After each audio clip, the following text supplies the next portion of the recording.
Mundo Bot Lane, an incredibly easy pick that can run over AD carries while tanking all of their damage, easily surviving and turning around ganks, and then becoming an unstoppable beast in mid-game, dominating fights with thousands of health. Meet Proten Seller, our player who hit Master with this completely new off-meta bot lane strategy, with some very unique build choices for bot lane, and even AP boots, as well as the option to go full AD. This pick is very unique, and if you want to win lane with almost no skill required, then Mundo AD carry is for you. And if you're a fan of smart game-breaking strategies like Mundo Bot Lane, then you'll love this video's sponsor, War Thunder, a free-to-play military vehicle combat game with online multiplayer. They have historically accurate drivable tanks, aircraft, helicopters, and ships going all the way back to the 1920s and up to the present day. I like the tank battles the most since apparently I'm a tank god, but all of the vehicles are actually really easy to jump into as a new player. It has PvP, so you can take part in these huge battles, as well as single player solo missions that let you travel back in time. The coolest thing to me was that each vehicle has a damage system, so you can actually see which part you hit, and how it affected the enemy. And I checked, and I can confirm that no one here likes League of Legends, so it's a great place to escape toxic players. Click the link in the description to download War Thunder, and also get an exclusive bonus for using my link. Checking out sponsors really helps the channel, so thank you for your support. Back to Mundo. Proten Seller is our player's name, and just like you, I had no idea what it meant before I talked to him. And before any of the gameplay stuff, the first thing he talked to me was about how much he loves eating this terribly healthy bowl of protein powder mixed with cooked oats. It looks like concrete and it probably tastes even worse, but he literally advertises it to players in-game, firstly so he can help them, and also to get the game off to a friendly start, to try and stop his teammates from tilting. And speaking of tilting, that is where his story starts with Mundo, because back in Season 9, he was always a super positive player, picking top lane and living happily on his island. But over time, as he started to climb and his lane started to have less impact, he noticed that his toxicity was growing, leading to his first ever ban for 2 weeks, which in his words was the best thing that could have happened to him. After the break, he returned, realizing his mistakes and vowing to be both a tank in-game and a tank mentally, taking the mental damage for his team and blocking it to give them the best chance of winning. With this came his love of Mundo, a pick that could take hits and then get back up, regenerating health and getting right back into the fight. So in Season 11, when he got a rework and the corporate Mundo skin came out, he became obsessed with playing at top lane. But then in Season 12, just as he started making progress, many of Mundo's counters were buffed, and Mundo's items at the same time became very weak. Top lane was his home, but every game he was put into an unwinnable matchup, and while that was happening, his bot lane was the one deciding the outcome of the game. He became very tired of this, so one game when he was autofilled to bot lane, he got a Senna on his team, and decided to just give Mundo a try in bot lane, and it went really well. So he queued up again without the Senna, just playing Mundo AD carry, and again it worked. Before he knew it, he'd hit Master with Mundo bot lane, and was shocked at how easy it was in this new lane, even becoming the rank 1 Mundo in the world, with an astonishingly high win rate for a tank player, almost 62% win rate, which honestly for Mundo is quite unheard of since he's not a high damage carry. Not only is this pick good enough to hit Master, but below Master it's legitimately overpowered, and I would highly recommend anyone who is either a top laner, an AD carry, or just someone who likes winning games, give this pick a try, because it's incredibly easy to learn, and very effective against the meta AD carries. So let's get into game and see how our Master player does it.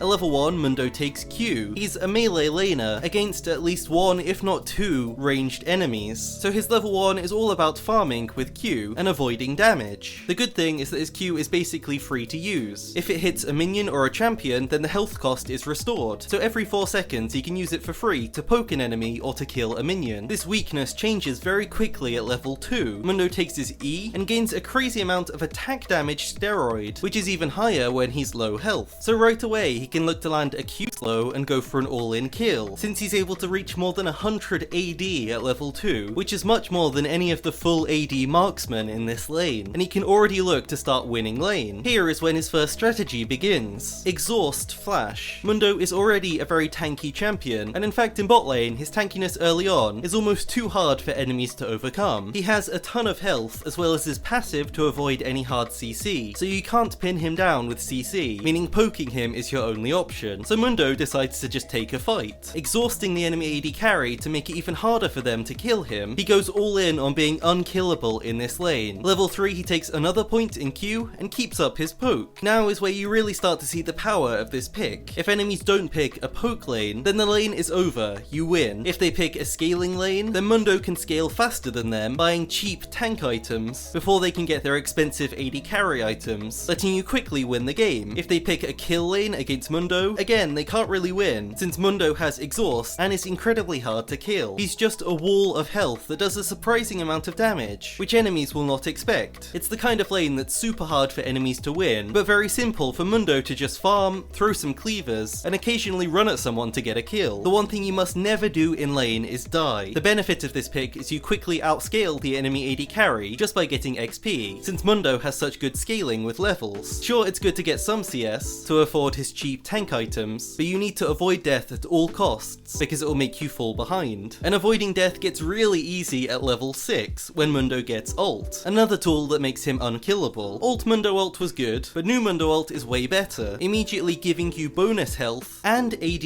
and movement speed, and the regeneration. Thanks to this burst of bonus health that he gets, he's really good at turning around ganks, even in a 2 vs 3. First off, he's tanky enough to avoid the engage, unlike a meta AD carry who would just die as soon as the gank starts, and he can then ult to immediately gain a chunk of HP and start regenerating health as well, so enemies' damage doesn't actually do anything. He's still pretty much full health and ready to start the fight. On top of that, Mundo's damage scales with HP, so even just with early components, he's out damaging the AD carries, who are spending all of their money on just damage. In bot lane, he's not just a tank, he can kill people by himself, hitting just a couple of Qs to set it up, and sprinting in with his ult. The counter to a tank like Mundo is kiting them, but a level 6 Mundo with CC and vulnerability can't be kited, and he especially cannot be killed by an AD carry. And then Mundo even buys Anathema's chain's first item, putting it on the enemy AD carry as soon as he gets back to lane, and practically winning the lane right there. It's a very cheap item with really good stats, that he can get much earlier than the enemy can get their mythic, so you can already see how quickly he's outscaling the enemy. The enemy AD carry now has 30% damage reduction, stacked on top of the 35% damage reduction from his exhaust. Mundo can now 1 vs 2 and not even worry about losing a fight. It doesn't matter which elo you're playing in, this lane is over. The enemy AD carry is dealing close to half of their usual damage, and Mundo also has triple the health of a meta AD carry, so it's just impossible to beat in a 2 vs 2. Mundo runs at enemies whenever he has ult, exhausting and even going for tower dives, since he just doesn't care about the damage. I should mention that having a poke support helps him a lot, as Mundo can be the one engaging, but he really needs help with the early poke, which sets up these kills for him to collect. And once he gets rolling, he does not stop, winning 2v2s and even having Demolish to grow his lead even further. It's a perfect rune for Mundo since the damage scales with his health, and it solves the problem of not having a ranged AD carry to push towers. Mundo can just burst them down instead, so that disadvantage is gone. Mundo AD carry is now power spiking. Just look at this fight and tell me, is there anyone on the other team who can kill him? Mundo has 3000 health, regenerating 40% of it, so that's over 4000 damage for an enemy to deal at only 18 minutes into the game. Mundo can literally go where he pleases, and no one in bot lane can do anything about it. You don't even really need to outplay people, your stats do that for you. The enemy AD carry can click as many times as they want and try to outplay you, but it doesn't matter. Mundo presses R, gains all of the health back, and the enemy is already dead. Mid-game for AD carries is usually very hard, as they don't quite have 3 items yet, so they can't beat junglers or top laners in fights, and they rarely have the tools they need to make plays by themselves, meaning they rely on their teammates a lot. Mundo is completely different. This is his strongest part of the game. You have so many more options compared to a meta AD carry. He can chase enemies down with a cleaver, catch them and collect the kill with his E damage. He can make risky plays and not be punished for them, and we all know that AD carries are usually the primary target in fights. But Mundo is now just too tanky to kill, so enemies don't even bother trying. It's a nice change from normally playing this role. But all of this is great, except for the one thing that we're all probably thinking. Where is your team's damage meant to come from if you don't have a ranged AD carry in bot lane? Well, our player had the perfect answer to this question. In solo queue, everyone wants to play a carry champion. This means that most games you'll have carry champions in top, jungle, mid, and maybe even support a lot of the time if we're honest. So most of the time, especially in lower elos, you really don't want any more damage on your team. The thing that everyone is lacking is a frontline and a tank, a pick like Mundo. So most games, picking Mundo in bot lane is actually rounding out your team comp better than an AD carry. Will you get pentakills or 1v9 carry every fight? Most games the answer to that is no, but that answer is the same for meta AD carries when they get ulted by an assassin or dived on by a bruiser and die. Most games AD carries aren't doing these things either. Mundo is an extra resource for his team to use, instead of just having a dead AD carry in every fight. So then in teamfights, Mundo is really no different to a normal AD carry. Your main goal as an AD carry in teamfights is mostly just to not die. The damage usually comes afterwards. Mundo has the exact same goal, don't die, which of course he's very good at. Against a lot of solo queue team comps, you're practically in heaven, walking through the squishy enemy team, letting them all hit you, tanking their damage, and buying time for your team, maybe even collecting some kills yourself. If you're ahead or you're against squishy enemies, you become a raid boss that needs 5 people to take him down, also having your anti-CC passive to stop enemies from disengaging. But what about the games where enemies draft correctly and end up with a good team comp? Well, as rare as that is, it does sometimes happen, and these games are harder for Mundo AD carry. Mundo acts as a frontline, using his health as a resource that can go down as well as up, which is unlike most tanks. He stays at the front, pushing forwards to pressure enemies and buy space for his teammates. As he starts to take damage, he reduces his pressure, backing off to regenerate health, then increasing his pressure again to move forwards when he gets his health back. He can also peel for teammates, waiting for an enemy to dive into his team, and then backing off to turn the fight onto them, using his cleaver to slow them over and over, exhaust to stop their damage, and body block any skill shots with his huge hitbox. Mundo's main weakness in fights is being bursted before he can heal back up, so exhaust is really good for stopping people's damage quickly, buying him more time. For this pick, high elo versus low elo is very important. This player is very good, and it's crazy how high he managed to climb with such a simple pick. But even he knows how weak it can be in certain situations or matchups, and these really matter in high elo. However, in lower elos, this pick had literally none of these problems, and he was just able to stomp games. This pick is quite good in high elo, but it's really good in low elo thanks to how simple it is. Compare Mundo to an AD carry who has to click 5 times a second, reposition, kite, and gets focused by every enemy in every team fight. Mundo is never focused down since he isn't a main carry, and so he's given the freedom to win games in other ways. In solo queue, you shouldn't be playing picks that require a support to help you survive, and Mundo is one of the most self-reliant bot laners you can find. And even up to Diamond, you can imagine how tilted the enemy AD carry would get playing against it. That is, until there's a Vayne in the game, a matchup he would instantly lose because of her W, max health damage, so he just bans her every game, taking exhaust flash also every game, or teleport flash in really hard lanes to make him even harder to punish. For his Mundo AD carry build, you have the standard tank build that he likes best for high elo, but he also has a secret AD Mundo build if you want to be the real carry. Here's the tank build, starting Doran Shield to block damage and regen health in lane, getting an early Balmy Cinder to help manage the wave, into Anathemas, buying steel caps against lots of AD,